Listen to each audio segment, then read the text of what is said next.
Damn, it feels good to be a gangster. A real gangster ass nigga plays his cards right. A real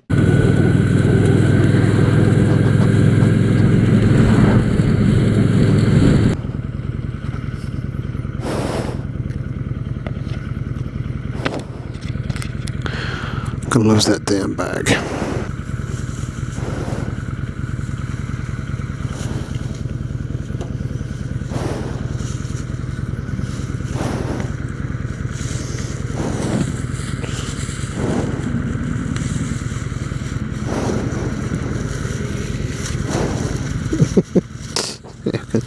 Zip this motherfucker up into my jacket or some shit. You're not there, right there.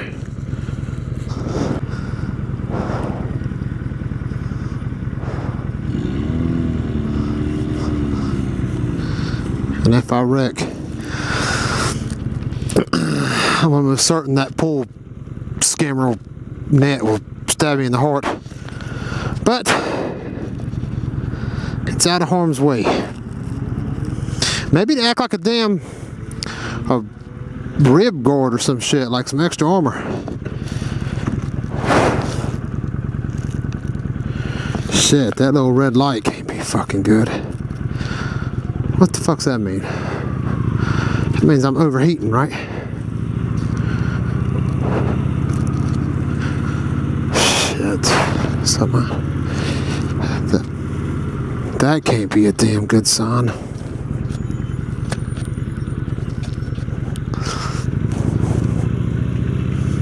I bet this is where you're supposed to quit riding it.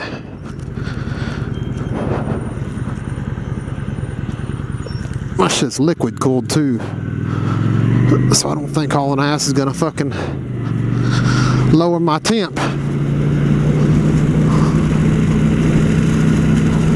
my nigga, my nigga, my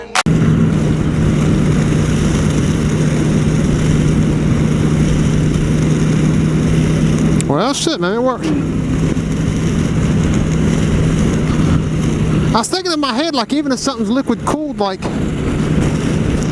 it would still have to air cool too, right? Like, man, I don't know shit enough about bikes to know the answer to that. But I'm no longer running hot. And it came on because I was driving like 5 miles an hour, trying to keep this damn bag from falling off my handlebar. I have to Google that shit when I get home. Either way, out of sight, out of mind. I gotta get the bike checked out anyway, man. I got like a damn little wobble in the front. I mean, it ain't bad. You can't feel it right now. Right there. Yeah, you might. I don't know if you can see it on the GoPro. If you take your hands off the handlebars, about 40 miles an hour, it has a little wobble to it as it slows down. Now, I know the obvious answer is, well, don't take your hands off the handlebars. And I don't let it get out of control. It feels like if I let it sit like that, it turns into a tank slapper, but I don't know that. Either way, I got that going on.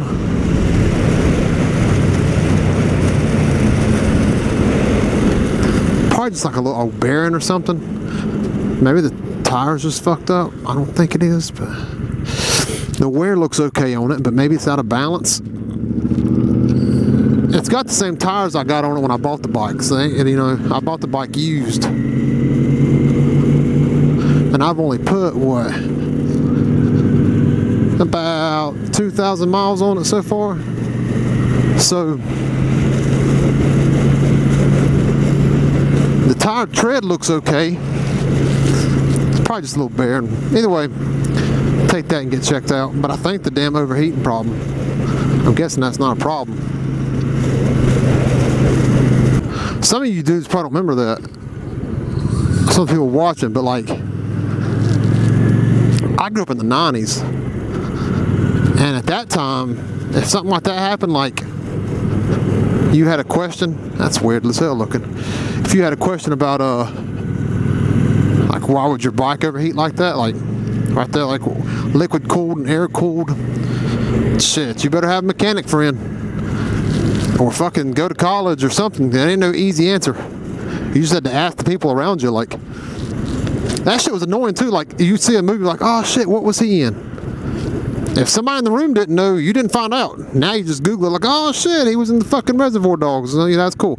But back then, it's just, hey, what was he in? Oh, you don't know? Fuck. That was the end of, that was as far as the research went. Ask the person on the couch.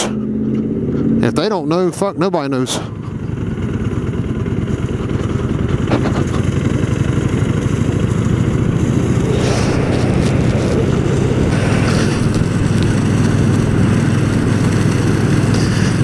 Either way, if this vlog ever sees the light of day, it's probably gonna be titled something like, can you air cool a liquid cooled engine?